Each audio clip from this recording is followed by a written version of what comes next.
Jessamine. This is our 10th event. So we've been running for a year since last January. So it's brilliant to see you all here. The Word is a collaboration between the BA in Writing and Literature and Sligo Central Library. And the library has been so generous in this beautiful space hosting us each month. So I'd like to just acknowledge it and thank them.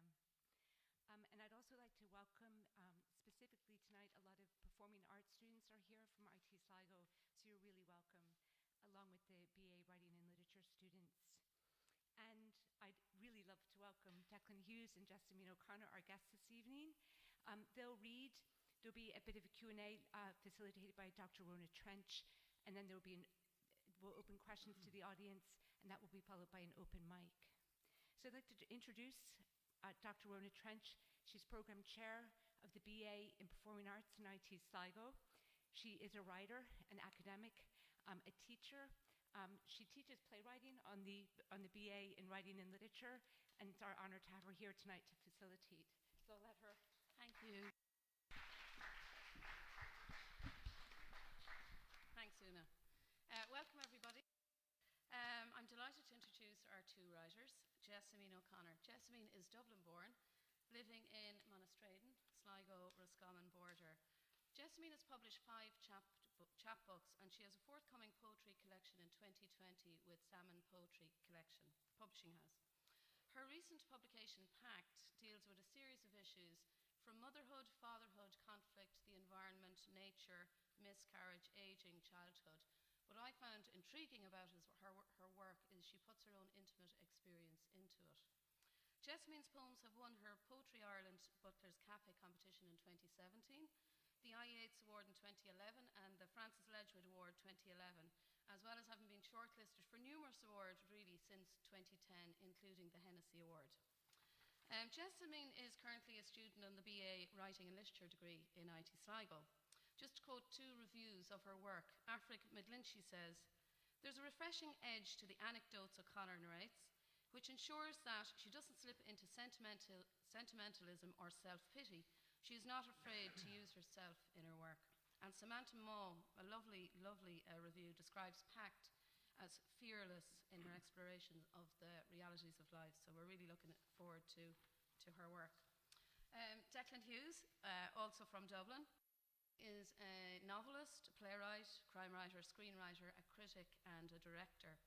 He has been writer in association with the Abbey and Irish Writer Fellow in Trinity. He's a founding member of Rough Magic Theatre Company in Dublin, which began in 1984. He's literature advisor to the Arts Council. He has written, and I hopefully have this number right, 8 plays and 6 novels, but he can correct me if I'm wrong. His works have won numerous awards, including his play I Can't Get Started co-won the Stuart Parker Award for Best New Play, and his crime fiction has been nominated for the Edgar Award, the American crime writing equivalent to the Oscars. As would be expected with crime, he's interested in the dark side of humanity, but it's with the Dublin sharp knife edge which he cuts it really and makes his work so punchy. It also reminds us of corruption, greed, moral ambivalence, and all those issues against a background of violence. His plays, which I probably know more about, depict friends who've taken the place of the traditional Irish family, which has been so central in Irish theatre. Friends who've outgrown one another, friends whose marriage is disintegrating. He raises issues about identity, whatever that might mean in this world, issues around sex, money, and love, whatever that might mean. His plays have been performed in Ireland, the UK, Europe, and North America. So we welcome both writers, and we're going to begin with Jessamine.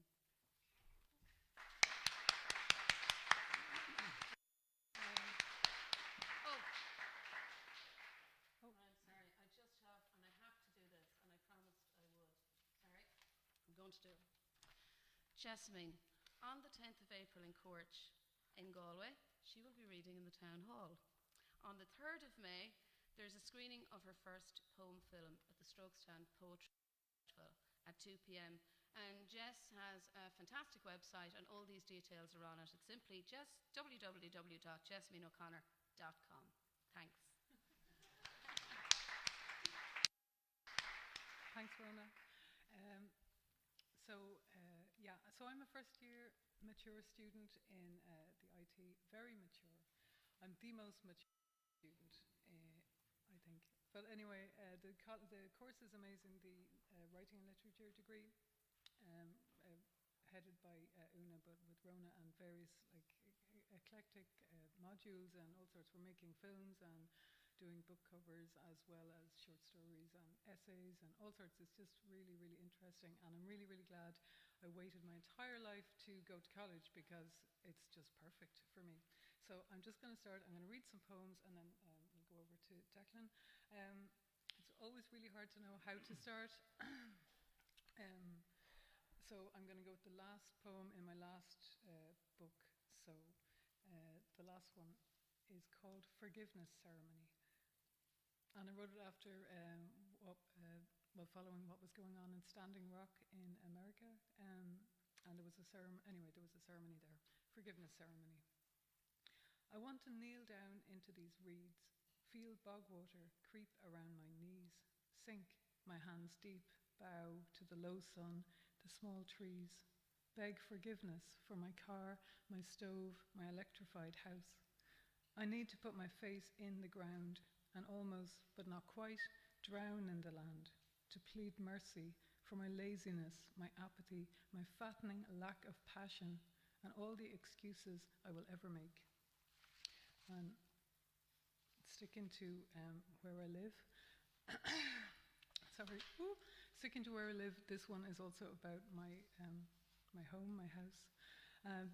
Some of you already know that I live in a train station. The line was disused in the early 60s, and but it was a place that a lot of people emigrated from, and I get a lot of visitors come to see the place where their parents and grandparents would have last stood in the village, which is in Monastraden. So, my house. This was the last look at the land. Here I stood in the wind and waited, looking down the bog, impatient for a plume of steam, blooming along the narrow gauge track, for the doors to open and shut them in. On the way to the junction with the big city line, they say they'll be back, and don't know yet, it's a lie.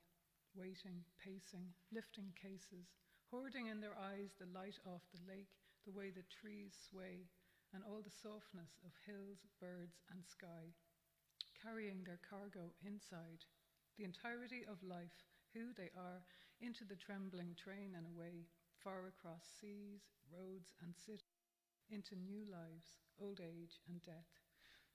For many, here was the last place they left, waiting on this platform for change to come, some giddy, some grieving, leaving home. And thinking about home, this is one I just wrote after a poem by a much better poem by Sarah Clancy called Solutions to Homelessness, where she has a big list of great solutions she's offering to the homelessness crisis. One of them is to try and report white-collar crime, because you'd be so long waiting you might as well move into the Garda station. So I went with that. Sorry. So it's called, I'm here to report a white-collar criminal. Yes, I'll wait. What? Over there, of course. Have you a cup of tea, maybe? A few biscuits, TV? Just to kill time until there's someone to see me. It's urgent, you know. He's at it right now. But sure, I'll sit here. Have you a cushion, a duvet, a queen-size bed, a window for the window box? Might as well get a few herbs going. A cat flap, some kittens, something to cook in. Takeaways get sickening and the weight's piling on now, so I'll do my own. You want some? Oh, and can anyone see me? No, that's fine. Just that the washing needs to come in off the railings and people are staring. A curtain would be good, or a stud wall. And can you turn off the strip light at 10 from now on? It's bad for my studies. But as soon as you're ready to take my statement, let me know. I'll be here, waiting. And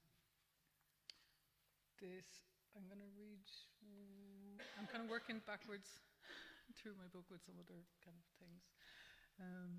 This one is the most popular poem I ever wrote in my house, because my kids and me, we all went to a chocolate factory on the back of the poem. So it made everybody suddenly think it was worth doing. So, meet me for coffee. Not a cup of tea, a pint, or just meet me, because I want to wait awkward at a counter beside you, with the steam spluttering, the espresso machine knocking, and our overdressed elbows almost touching. I want to sit opposite you at a small table, that can never be small enough. Absorbing the heat of your hidden knees and then eyes when I catch you watching me lick the froth off my lips. I want us to be both fiddling with our round white cups, thumbing the holes that make the handles, intense with conversation while idling our fingers around and around those curves. I want to be alone with you in a clamor where no one will notice what's not being said. That's why I say safely, meet me for coffee instead of suggesting something else. And this one I wrote quite a few years ago, and it's on the wall of the Hawkswell Theatre in town. And it is about a friend of mine. It's called Hell's Teeth because that's something he used to say a lot. Hell's Teeth. His house is sinking, the tin roof crumbling. He was springtime, up on rotten ladders, painting it red. A balancing act, juggling brush, can and glass. I used to sit on cushions outside, looking up, squinting, pouring the drinks, laughing, cautioning him on the treachery of ladders. Now a hedge eats the front of the house. I try not to see it, flying past on the road, because I can't stop. He isn't belly deep in rushes or chasing pigs. His dog doesn't hear my car coming. There's nothing out of date to drink. No one there, since he's been gone every day of the last 10 years.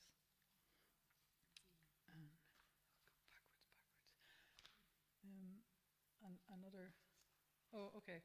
I'm going to read this one because I kind of wish, I wrote it in 2012, and I could have written it yesterday because the same thing is basically happening. I wrote it after listening, or trying not to listen to the news and what was happening in Gaza, and there was a particular operation, it was called Operation Pillar of Defense at the time, but it's the same thing is ongoing all the time now. So it was basically me, the poem is my response to trying not to listen to the news. It's called 10 So Far This Morning. Last night I closed the paper on the pictures, then sprang for the remote to make the children disappear, to stop them being lowered so fast into rectangles cut from clay. 10 so far this morning. Now it's numbers I'm trying not to hear, wiping the table for breakfast, seeing again and again the white bundles sped along in the strong arms of numb-faced men. 10 so far this morning. I let the porridge glue and start forcing tiny trousers onto reluctant legs, living pink thrashing legs, snapping. Why can't you just behave? As they go scampering away. 10 so far this morning. Boys crouched under shields made of their own front doors, hiding from the sky behind doors just like mine, still flapping with letterboxes, the childhood in their eyes. 10 so far this morning. I get back to the table and wipe, lean into it, wiping, lean on it, a terror of vomiting, the walls moving, cupboards circling, swaddling me, and I'm choking on clay. 10 so far this morning. I need to breathe. I need to want to breathe, to want to be here, where for all my retching sorrow I can only spare one small drop that falls, reflects, and is quickly wiped away. And I will finish with a nice one about my mum. I wrote it, it was meant to be for my mum's 65th birthday in the summer, but as usual, I didn't actually write it in time for the birthday, but I wrote it not that long afterwards. It's called, My Mother Has Never Been Old. People writing poems about mothers in sepia tones, tannin-stained from the teapot, or clouded by flowery aprons, limbs worn stout with scrubbing and kneading, kneeling over kitchen floors or the altar, cream-coloured rosary beads, seen through the cracked light of distance as something wryly meaningful.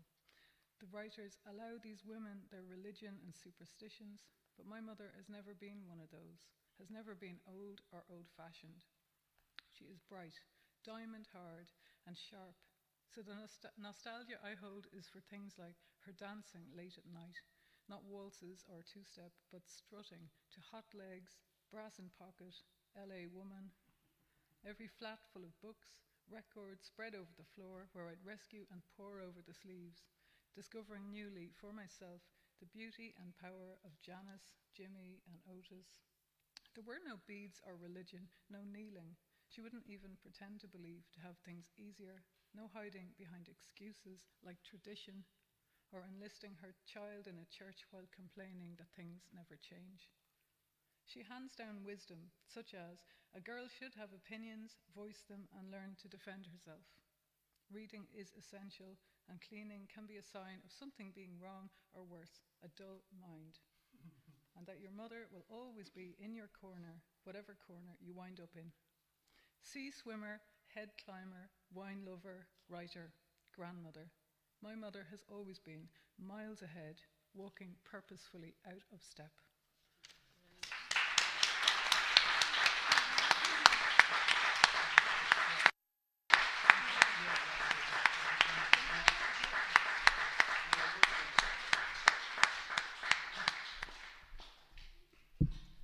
Wow, that was great, wasn't it?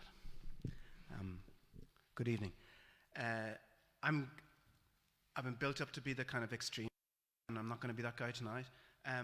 This is a story, the series detective I mostly wrote about was Ed Loy, and then I wrote 2 short stories after the novels where Ed had in the first story, his girlfriend was pregnant, and the second story happened after they'd had the baby. And it was written for the Mountains to Sea Literary Festival in Dunleary a few years ago, and then subsequently published in Ellery Queen Mystery Magazine. And the editor said, it's not really a mystery story, but I like it, so we publish it anyway. It's called Upon the Stair, and I guess it falls into, it's a sort of midlife sad love story come literary satire. And forgive me for the generic Irish Midlands accent I'll attempt. I lost him on the stair.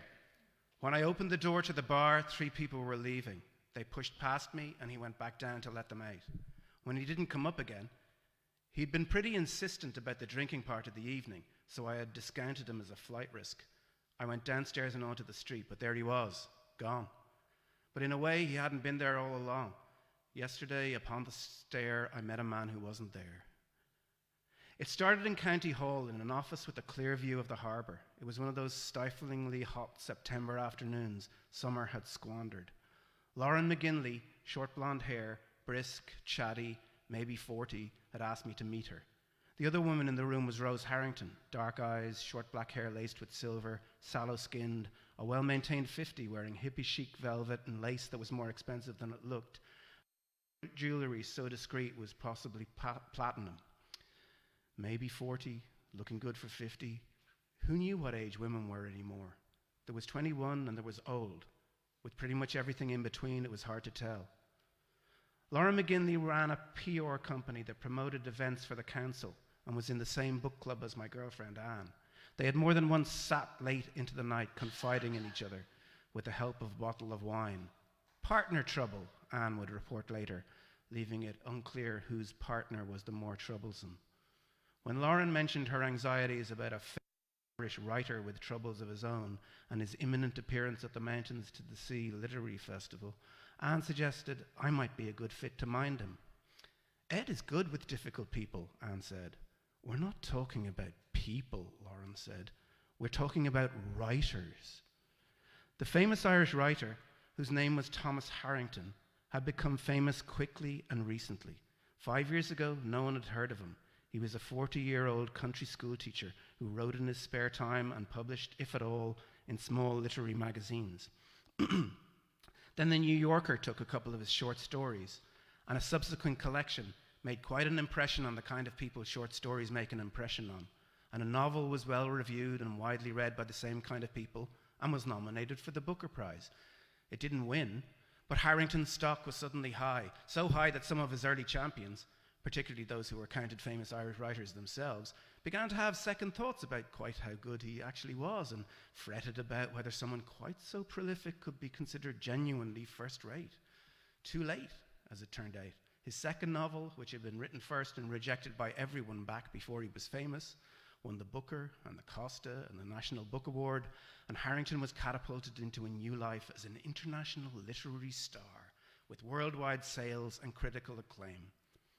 The fame went hand in hand with a certain notoriety. It was sometimes said that Harrington was trying single-handedly to revive the Irish tradition of literary hell-raising, and there were lurid accounts of readings given while drunk, a brawl in P.J. Clarke's, and an affair with the wife of a best-selling American novelist.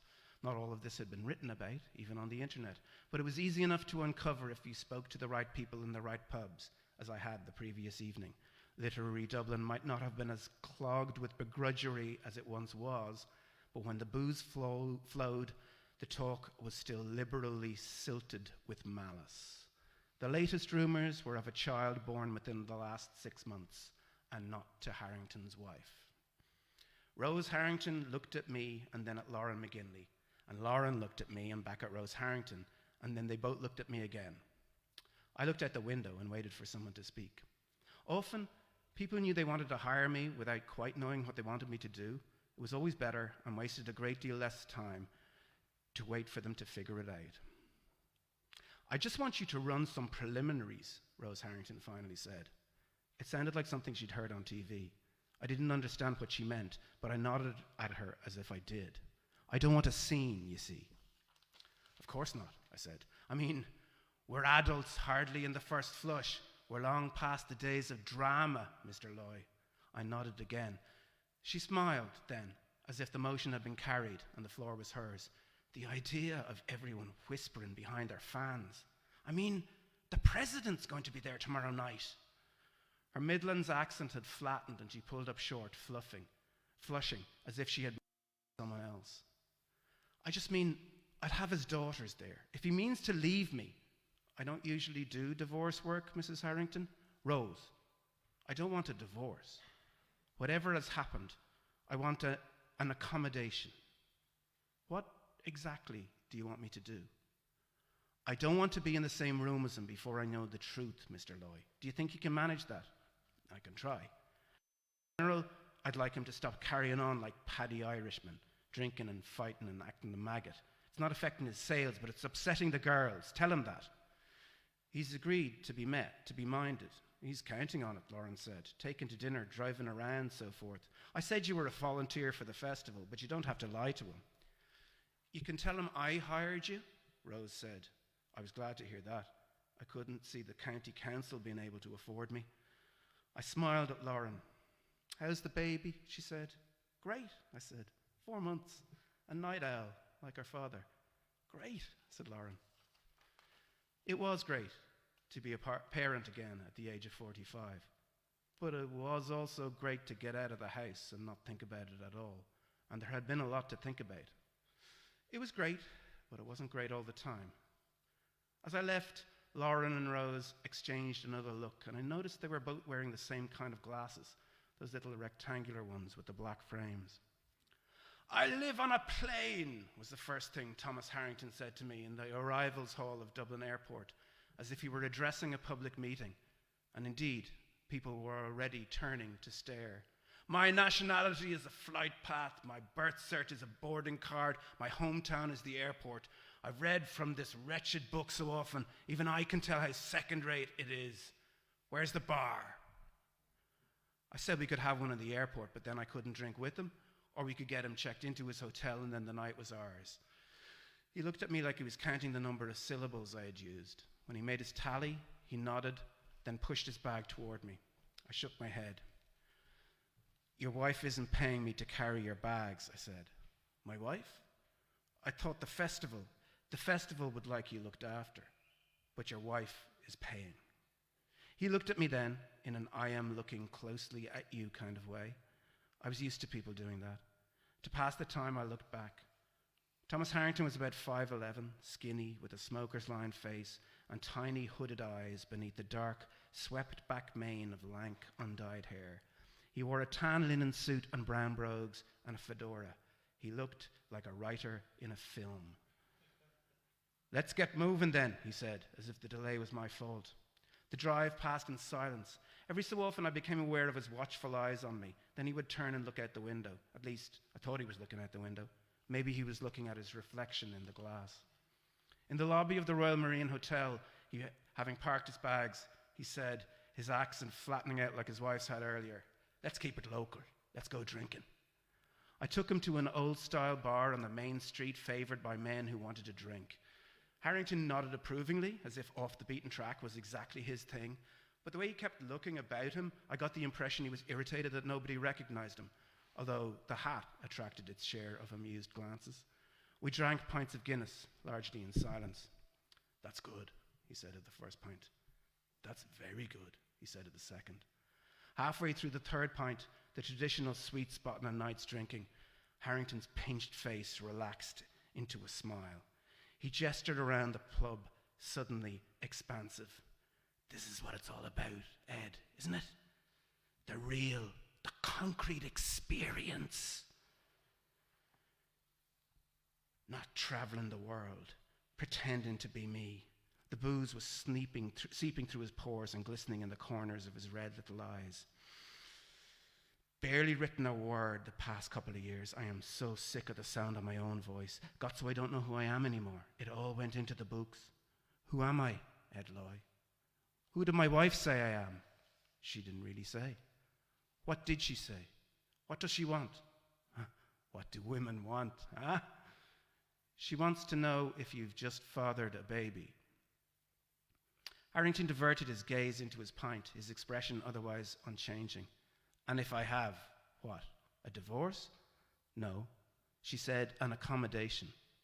What did she mean by that? I don't know. Was she alone when she said it? No, we were in an office in County Hall with Lauren McGinley. Yes, I said, and remembered the look the two women had shared when I was leaving. Irony and complicity and maybe something more. Harrington nodded, finished his pint and called for two more. "Your wife also said your daughters didn't like you playing Paddy Irishman." Harrington shook his head at this. "I've spoken to my daughters every week, sometimes every day. They're big enough and bold enough to tell me what's on their minds. Dad, in your books, the women are all like passive and actually, objectified and totally lame.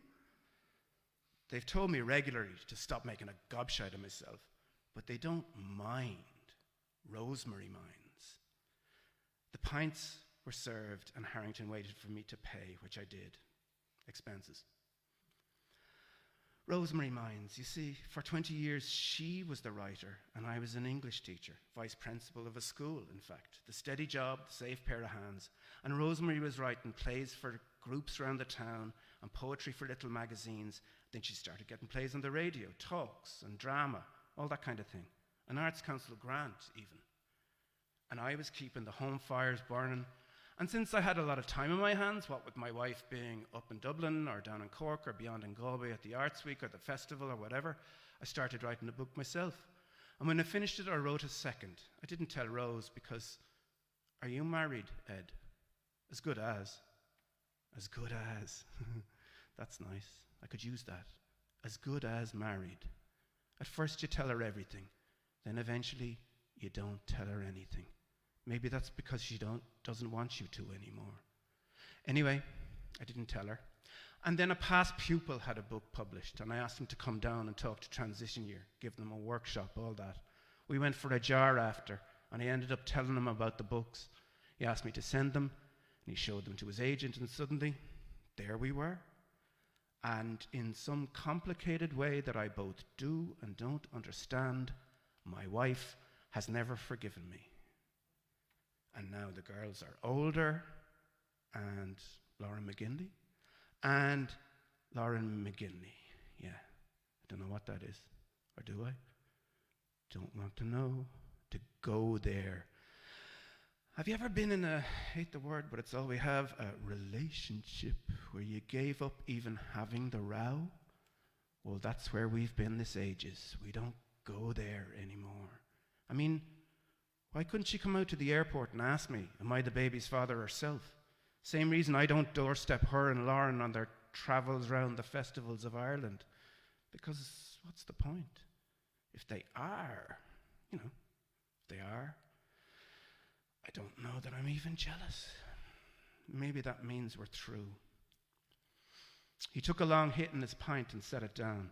His eyes were glassy now, and his face flushed, and his hands alternately fluttered in the air and gripped the edges of the table. I wish we weren't, mind. I wish we weren't. But I don't know what to do about it.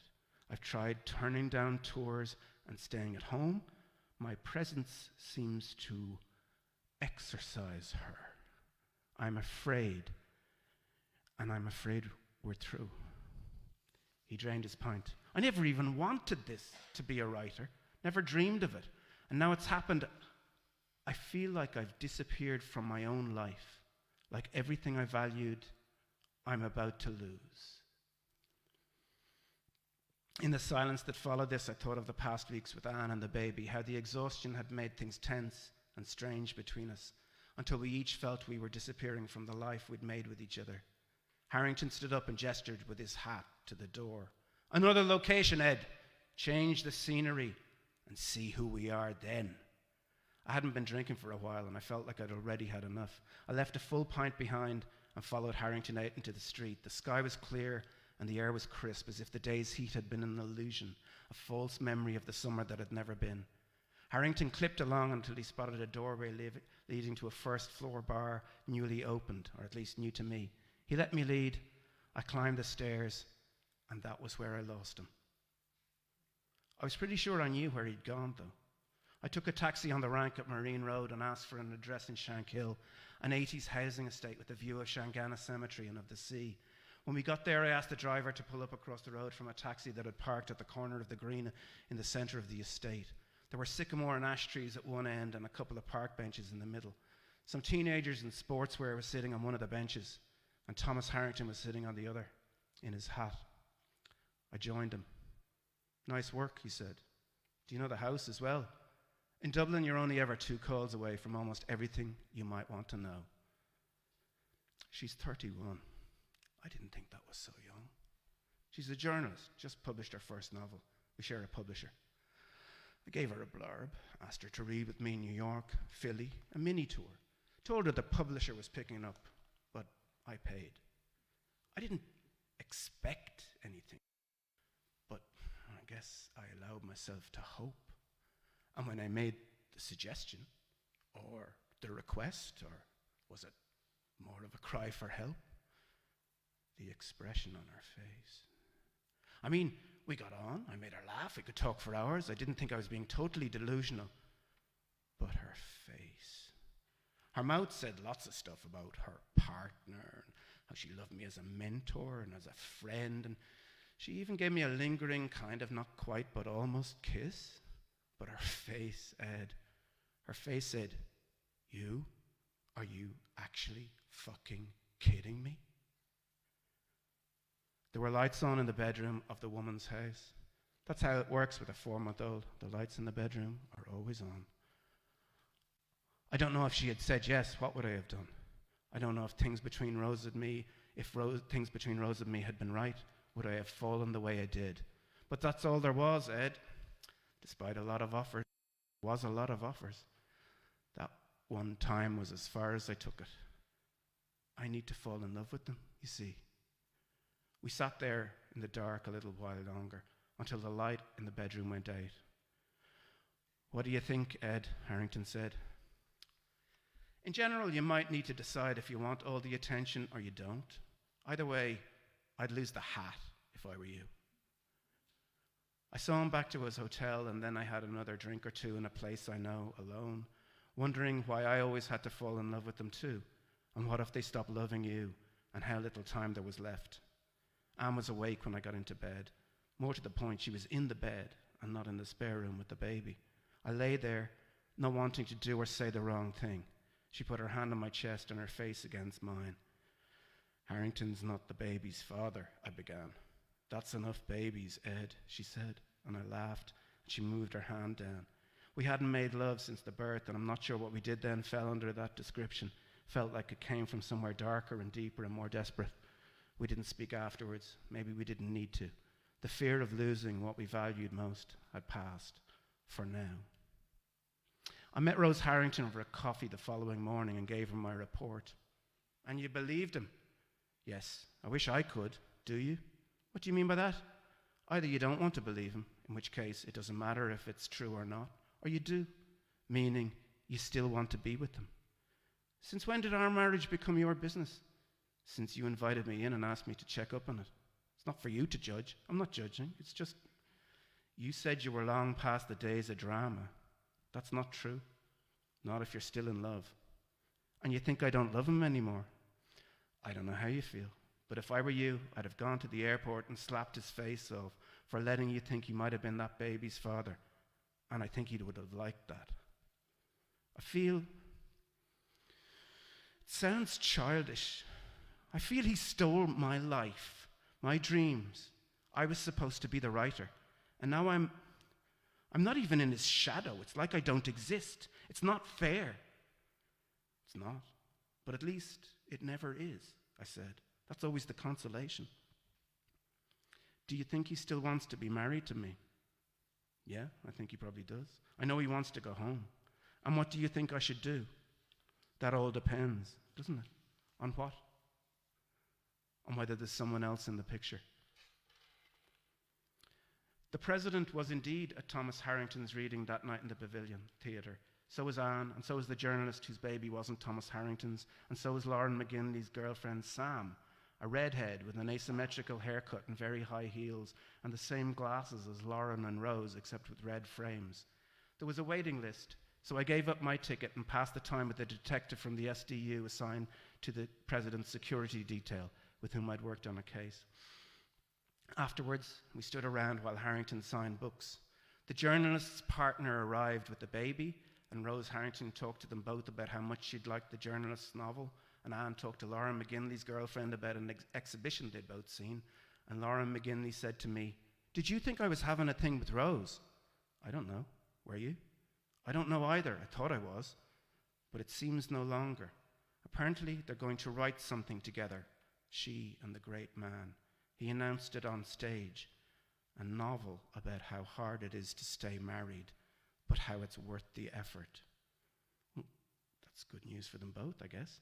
And the festival's packing them in, so Lauren turned to me then, her eyes full of tears. "After everything Anne told me about you, I thought you'd split them up." She moved briskly away, and I found myself face to face with Anne. "What did you say to Lauren about me?" I murmured. "I told her you were an undomesticated, melancholy alcoholic with inferior social skills, and that you'd probably drag Harrington through every dive in Dublin and leave him trashed in a gutter with some shiny flues, unfit for public duty and unacceptable as a husband." She'd have preferred if I had, I'm thinking. I wondered how long it would take you to notice. That was the subject of our post-book club chats. Lauren and Rose sitting in a tree. Was it serious? I don't think it went much further than KISSING myself, but she was getting off big time on the drama. I looked Anne in the eye, and she looked right back. It had been a while since she did that. I went to say something, and she stopped my mouth, with her hand first, and then quickly, with her mouth. "Miles to go," she said. "I'm probably asleep when we get there. We'll think of something." Harrington had finished signing now, and was posing for happily family photographs with his wife and their daughters. He didn't look particularly happy, and neither did Rose. At least he had lost the hat. Lauren McGinley had located a bottle of white wine and a glass and was out on the terrace, pouring one into the other, a determined look on her face. Sam turned to us then, beaming. "Went really well, didn't it?" she said. "And he's going to write a book with his gorgeous wife. Isn't that the best?" "The best," Anne said. Sam caught sight of Lauren outside, drinking on her own, and looked momentarily startled. Then she turned her face away from her partner as if she hadn't noticed her, and gestured round the foyer, a tight smile on her face. Big night. Books sold. Everyone's happy. Thank you.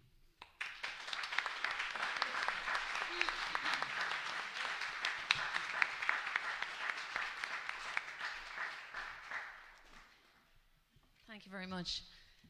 I'm going to open with a question it's a general question. It's an important question that Declan Hughes asked and our performing arts students are here, and I normally start the module with this article of yours. So he wrote it in 2009, and he lamented the fact that Irish theatre and indeed writing was trapped in tradition. Do you remember this? It's older than 2009. I wrote it in You probably wrote 2001, I think. Oh, yeah, right. Yeah. Well, it was published in 2009 theatres. Anyway, it's still the line relevant. between being an angry young man and an angry old man has to be monitored because one is kind of sexy and the other is just really bad. Yeah. I'll tell you what it is, though. It's Irish writing or Irish theatre was trapped in tradition and wasn't really focused on the real. And he asked this question: why do so many writers persist in defining ourselves by the ethnic, the pastoral? Even if we do it in an iconoclastic way, the iconography remains powerfully the same. And I love these descriptions: half door, pint bottle, sacred heart. So Declan, I suppose the title of the article was "Who the hell do we think we still are?" So who the hell do we think we still are today? Well, I found it interesting, I suppose, when I wrote the play Ding for Fire about 100 years ago, there was a sort of sense I felt that there weren't representations of, I don't know, the urban, the middle class, the not so much, I mean, it was partly a class thing, but sort of the generations whose cultural influences had been movies, TV, they had been American, British, they had been, so that their tradition coming from other sources, but also that the particular nature of a lot of Irish traditions didn't seem relevant to them, didn't seem important to them. And part of my writing and directing career was a sort of argument against that. So write plays that could be set in, that people could be from Manchester or could be from Seattle, that there's a kind of cultural commonality or a kind of cultural hollowing out to some extent. But there was also a kind of, and with the crime fiction, it was like, you know, the American crime novel traditions make as much sense in Ireland as they do in America, because they're an exposure of corruption, they're an exploration of society. So they seemed, and genre fiction seemed a good fit for Ireland. And so I was very, very, very vehement on it. And then about 5 or 6 years ago, I was writer in residence at Trinity, and I went in to do the first creative writing class. And I sort of had this vague sense in my head that there were going to be this sort of army of McGahernnites who were going to despise me as some sort of, deracinated, popular culture addict. And then I found the two most popular writers in the class were Neil Gaiman and Mannion. And I thought that was a refreshing contrast from. So in a way, it's over. You know, yeah. The hair I raised, the argument I made it's done. I think we're through that. We're catching up. Well, it's not. I don't think it was a question of catching up. It was like that. It seemed to me it was the contrast between Irish writing as the uniqueness of us, and this still is a thing with the international market. Is very often the international market will want the thing they don't have, you know. So particular settings that feel ethnic or other, about the specialness of Irishness, and I think a lot of us aren't necessarily comfortable with that, because that feels like when there was nothing going on, yeah, we're better than other people because we're more special and we're super and we invoke things and we're kind of magical, and it's a sort of racism and self-racism in a way. I think that's changed a huge amount, and I mean it keeps changing. The current phenomenon of Sally Rooney is quite an extraordinary thing, because she's writing about sort of, again, deracinated, quite intellectual but middle class characters, but in settings that don't seem, 120% premium Irish, and she's a phenomenon in terms of what she's selling and how she's reaching audiences. So that's exciting to me. Yeah. Jess, the same to you. I suppose your beautiful poem about your home, the train station, for that evoked the transition and the constant evolution of how we change, we keep moving, we literally do. And you're interested in a very broad scope of stuff, I suppose. Can you tell us about your process and how where does your inspiration, or how did you go about, okay, and now I'm going to write? Can you tell us a bit about when your ideas come? Well, I would have. Because they're quite broad and. I don't know. They just kind of, things that annoy me usually. Usually, but there's a lovely. I know you might be angry, but there's a lovely tension between that anger and a really lovely tenderness in your work. Oh, right. It's not just. Yeah. It doesn't feel like a rant, I have to say all the time. Oh, that's good. Maybe I think the first few drafts are more of a rant. Yeah. Well, do you want to talk about that? You write a draft and then you read the draft and then how you chop, or you're literally just. Actually, I don't know. I was probably being flippant there, but no. Most things kind of come out more or less as they end up, with just some work, a little bit of manoeuvring. Yeah, it's organic. Just cutting the really bad stuff out, hopefully. And do you find writing easy? I don't know. Sorry. It's not like working down a mine or anything, so it's easy enough. Yeah, I don't do enough of it, and yeah, I definitely don't do enough. I think you do. You have 5 chap novels and a new big poetry collection coming out, and very well reviewed, and people are really looking forward to that work. What about you, Declan, in your writing process? Does it come easy to you? You've written so much now. Does it get easier? No, I think it gets harder.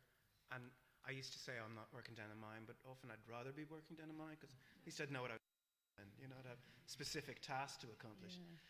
Often it just feels like displacement activity, and you're not entirely sure. And then what you're trying to find is the thing that will galvanize you and carry you forward, so that you know that you have to commit to it.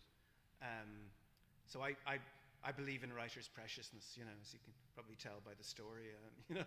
I like all of our moaning and whining, because that's who we are, and I think that has value. But I always say to creative writing classes, put writing first. Get up at 5 in the morning and really make it concentrated effort. And I find, that's how I wrote the first novel, and I still find if I don't do something extreme, haul myself to another location or something, I just kind of dissipate. I'll go, because there's so many, I teach and I do work for the Arts Council. It's easy for me to get through a day and think, yeah, I've done everything, and then I'm like, but what's wrong? And the thing that has the ultimate value for me is the thing I haven't done, So you need to change it up. You need to keep. There is no steady routine of doing it, I don't think. I think you've always got to change the way you do it, and not make it harder, but reinforce your commitment, or find your commitment. Because there is, and we talk a lot about mistaken kind of shibboleths, ways in which you think, well, I've written 5, 6 novels, I've written all these plays. Well, the next one will write itself, and they never, ever do, And so it would be good if that one stuck in your head, but somehow no, you think, surely I've earned the right to be incredibly wise and accomplished, and there it will come. And so I think you have to keep making it hard on yourself, and somehow, ironically, that makes it easier. Because Ed Loy, you know so well at this point. Yeah. By the time you wrote the third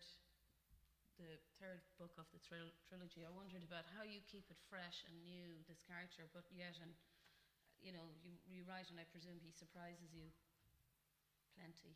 Yeah, I left him after 5 books. I thought, okay, I'm going to give him a break.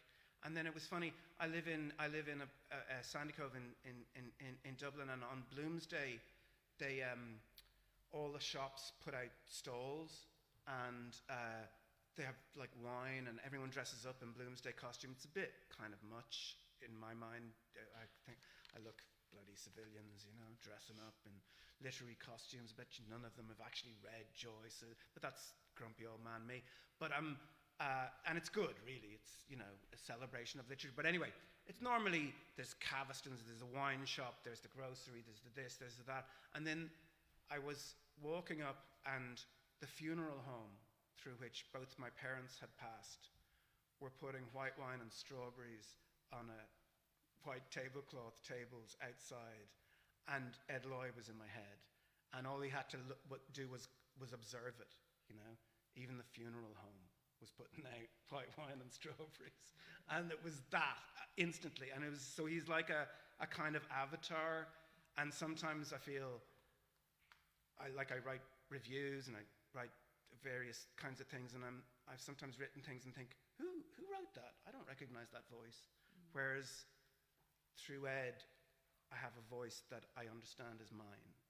Yet I'm not him, you know, but he gets to say and observe things that I sort of feel at an angle, and that's a strange thing about point of view, about voice, you know.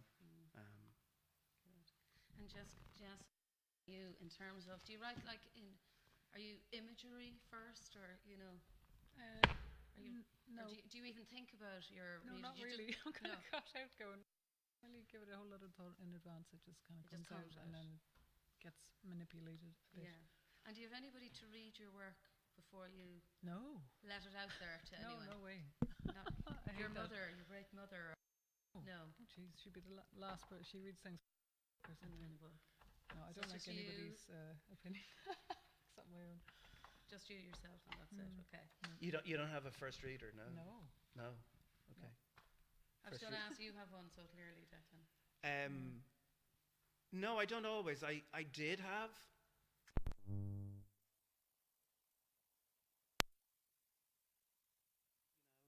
So I don't necessarily doubt it as much. But yeah, no. Yeah, I realised I used to maybe send some poems and stuff to friends back and forth. And then I realised no matter what they said, I just totally ignored. If they didn't like it, I'd be like, you know, they don't know what I'm trying to say. And if they did like it, I wouldn't really take it on board. So I'm like, they're just liking it. Yeah. You know, so I just realised it doesn't matter. I think that's acute. It's difficult being the person who gets the work. You know, how do you think this is going? You're really well. Because often the people who do that with each other are friends. I have a lot of writer friends, and we just go, what are we going to say? I'm not going to be your, you know, your critical friend on this one. You know, because it's too tricky. You know, I mean, it works differently in the theatre because, you know, often the play will have a workshop period, and you get it in front of a bunch of actors and a director, and that they won't hold back. You know, they'll do it out of, you know, how does this work? Yeah. Which is the practical test of anything that's going to go in front of an audience. Yeah, you wrote plays first, so your dialogue well versed in before you moved into crime. Yeah, I hope so. Yeah. No, it seemed to be something that came easily, and it's also something in crime fiction that matters, because what you're writing often are scenes that are happening in real time.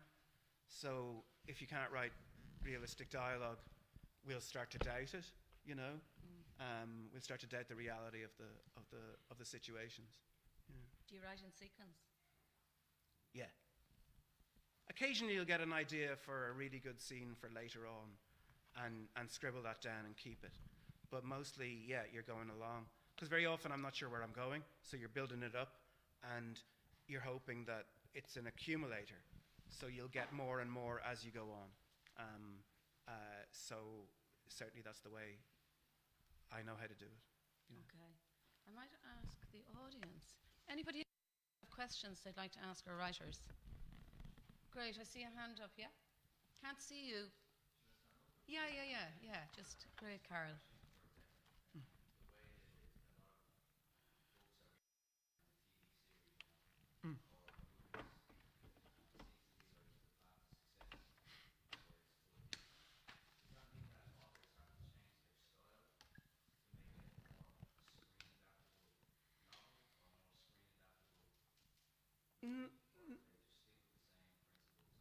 No, well, I mean, I think I certainly in crime fiction, what you're telling are realistic stories, and you know, to the point I was making just there, you're often staging them in in real time. I mean, narrators with colourful voice are important, but you know, the actual real time events in a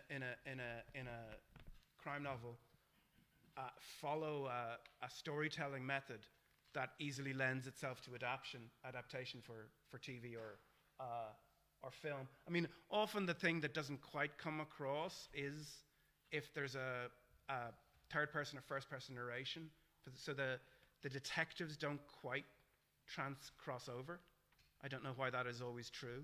I mean, Humphrey Bogart as Marlowe is maybe the exception, but very often. I think it's because when you're writing one of those lead characters, you're trying to get the reader so close, even if it's close third or if it's first, that they're basically identifying with that character, even if it's, you know, cross sex or whatever. You're in there, so you know them. So it's not just that you're looking at them or imagining what they're like. You're kind of in there yourself, and I think that accounts for the power of the better books in that genre on the page. That equally, though, gives license to adaptation. David Mamet said years ago, a good reason not to describe your characters in plays is because if you describe the leading actor as 6 foot and blonde with broad shoulders and that guy is doing something else, you know, who are they going to get? They're going to get the shorter guy with dark hair and a mustache. And it's like, you want him too. He's good, you know? So don't narrow it down. It's a dream world, in a way, making stories. So there's a lot of latitude. Anybody else? Right. Yeah. David. My question's for Declan as well. When you were reading I noticed your use of you mentioned a few times use of Paddy Irishman. Yeah. Like when I was little, I used like one thing I always loved doing was telling Paddy Irishman jokes. Was there a specific reason that that was in there? We're all familiar with the idea of Paddy Irishman, but also broader, the sense of the cliches a writer, and particularly an Irish writer, can fall prey to, and also can be cliches that can be visited on them. You know, I mean, if you go to PJ Clarke's if your publishers, if you're in the lucky position of going to PJ Clarke's with your publisher, they're buying you drinks. What are you going to do? Not drink them? And then you feel, am I playing up to this? You know, they want me to tell stories. Do they want me to be Brendan Behan? Do they, you know, that idea. And so playing with that notion of performative Irishness, performative literary behavior, and losing yourself. I mean, the idea of someone who almost became a successful writer by accident, learning, which is a conceit that's pushing it a little bit, and the idea of then him hitting the straps of the performance, but also feeling he'd lost something. So that's where that's from, as kind of cultural comment, I guess. Yeah. How do you stop your characters from sounding the same? How do you stop writing every same voice? And do you use certain, you know, do you pick out a certain characteristic of that person that will, you know, that'll sort of guide the tone of their voice, or how deep do you go into secondary characters? Some secondary characters are, you know, if you have someone with a very strong accent, so you hit the rhythms of that, rather than, I was saying to the class today, I don't really like to do phonetic dialogue. You know, if you've a lot of middle class characters on the stage, it's pretty tricky, you know, or in a book, because generally speaking, you know, so the way Fogarty talks, between the way Ed Lloyd talks, between the way Lauren McGinley talks, they're kind of, it's not a huge amount of differentiation there, you know, and then Rose and I've forgotten his name now, Thomas are kind of somewhere in my version of the Midlands, so there's a little bit more of a role, a little bit more country. But I didn't want to make that the issue. I always think characters a little bit like, if you think of them from the inside as what are you going to be like at a party? What are you going to behave like? What's your version of yourself that you throw out to somebody else? So performative dialogue is instructive about understanding what someone is actually like, and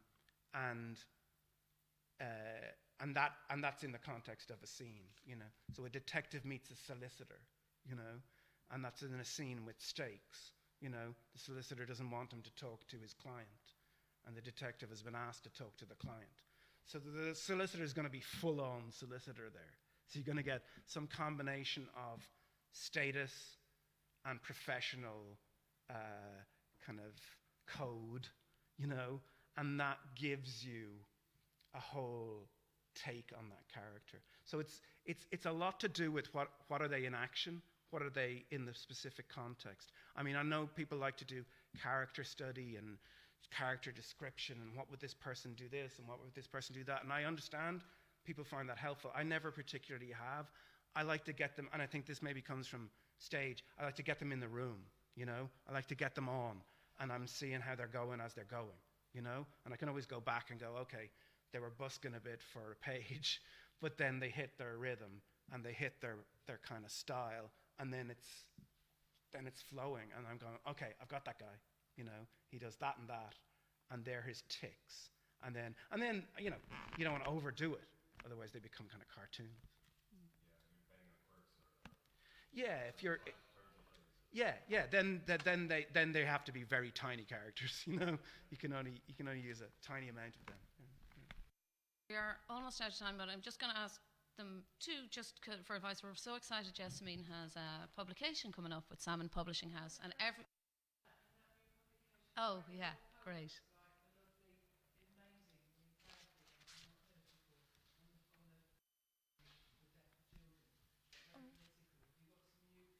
Oh, yeah.